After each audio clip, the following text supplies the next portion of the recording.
Welcome back to Cox Connections, a program that provides up-to-date information on events that affect you, our customers. Did you know that 99% of employing organizations in the United States are small businesses? Starting your own business is the American dream. And these days, it can certainly seem like a daunting task. But now some Peninsula students are having a chance to make it work thanks to the Young Entrepreneurs Academy. Here to talk with us about this exciting program is Mike Coons, President and CEO of the Virginia Peninsula Chamber of Commerce, and Jamal Harris, Program Manager, the Young Entrepreneurs Academy, Virginia Peninsula. Thanks for being with us on the show. Thank you, Gary. Appreciate it. Mike, let me start with you. Tell us about the Young Entrepreneurs Academy. Well, the Young Entrepreneurs Academy is a program that was developed by the University of Rochester and largely funded by the Kauffman Foundation from Kansas City, which is a great national resource as far as entrepreneurial development. And it has been going on for some time, and the whole concept is to have young students, middle school through high school, learn how to create business and create an entrepreneurial culture. Last year, for example, 2013, over 1,400 students graduated from the Young Entrepreneurs Academy, and over 1,000 businesses were formed. Wow, and it's a year-long program that these students go through? It is. It is actually a 30-week program divided into 3 sections, and Jamal as the program director, can tell you all about that. And so this is the U.S. Chamber. You mentioned the Kauffman Foundation.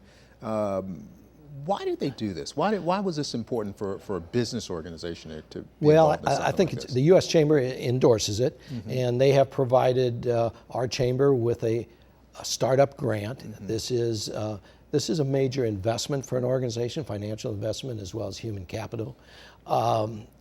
The big reason really for the peninsula, as well as Greater Hampton Roads, we know that 46% of our economy is focused on Department of Defense spending. I think sometimes some people may think that that's created some sort of a business entitlement, and that has stifled our ability to foster and grow an entrepreneurial culture. We're certainly a small business culture, but there's a vast difference between small business ownership and entrepreneurship. So we have taken, our board of directors has taken the step of investing in this particular program to create an entrepreneurial culture at the level that we create young athletes, young piano players, young artists, those types of things. So it's like starting with Little League, going to Pony League, going to American Legion Ball. You're really changing the culture, because in some respect, we've had a culture, let's just get a job, because we've had the DoD fund, we've had that sector here, and you're changing this. You're saying instead of getting a job, create a job. Exactly, and that's the significant part. These young emerging business leaders are just doing that. They're creating their job instead of getting a job. The chamber, on the other hand, is investing in the future, but programming for today. So it's a real neat marriage. Jamal, let me ask you, so how are the students actually starting these businesses? So the students are starting these businesses from really a community effort. The Young Entrepreneurs Academy nationally is big on pulling all of the resources together community-wise, and in ways that you might not naturally bring people together. So folks from the media, folks from community leaders, business leaders, all coming together to kind of pour into these students. So they may pour as mentors, they may pour into them as business plan advisors.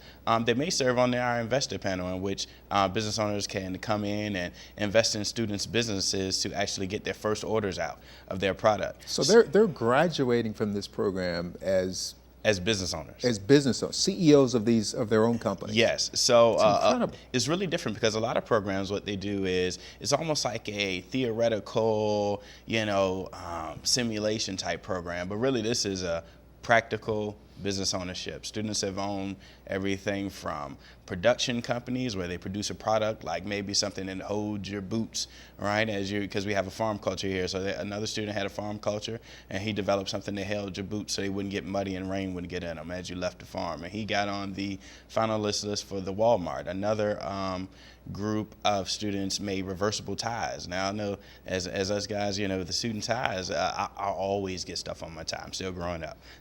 So are you using the background or the experiences of these students to kind of help them in terms of where they may want to go in terms of their business interests? Yes, exactly. And I think that's what's great about this area. We have business people, we have cultures, we have different career fields from all areas, whether it be science, whether it be technology, food. We have different cultures here just from the military influences. So what you really see is a lot of students in different areas, their businesses result from what their backgrounds are, their families. Maybe their mother is a great cook, so they might have a sauce that they're trying to perfect. There was a group of kids who transferred to the program, and they were from Ireland. So they came over, and apparently, like curry is really big in Ireland, and that's what they brought over. So they decided to make a business targeting spices to kids and families. Wow, so that's incredible. It really varies based on what we have, and I think we have a great populace here. So I'm just really excited to see what our students bring.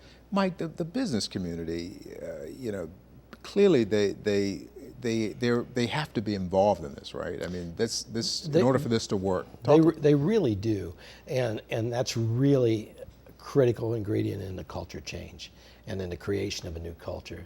The business community can be involved as mentors, as resources for each of these students. They can be involved as a mentor, but yet maybe providing a field trip opportunity that's meaningful from kind of the backstage look at a business.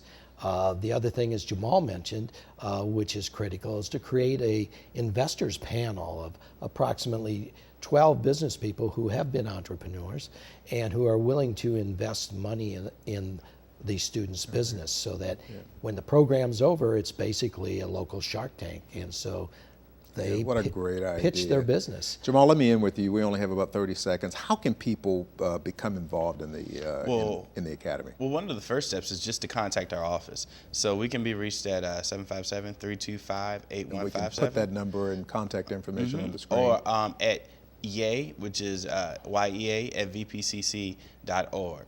Either one of those ways are great ways to get in contact with us. Well, listen, both of you, this is the gift that will continue to give, and I really want to applaud you for the leadership that you're displaying in this area. This is going to do wonders for our entire community, and thank you both for your leadership. Thank you, Gary. Thanks for being on the show.